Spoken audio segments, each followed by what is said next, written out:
Number 5. Okay? Hindi, alam na, number 1 yan. Okay, number 1, Juan. Okay. Pinakamahirap. Yung pinakamahirap. Si Juan, yun naman hinot mo. Ano ang unang lumabas? Itlog o manok? At back? Before I answer that question, I would like to thank you. That crazy question. Siguro manok kasi wala namang walang manok. Wala rin manok. Itlog. Walang manok. Hindi, I mean, Ang daming kwento. Tagalog manok. Talay. Walang inimbento ko, walang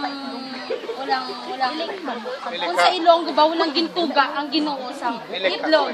Walang nilikha ang Diyos ng itlog. Itlog. It means Manok. ang nilikha ng Diyos ay tao, buhay, hayop lamang. Ay, ginabudam lamang. Thank you! Kita sila? Oh. Tapos na, di ba? Wala na? Uy, ipakilala naman ang organizer ng ng Macau Search. Pasalamatan natin si Ate Su. Tawagin naman siya. Dahil siya ang organizer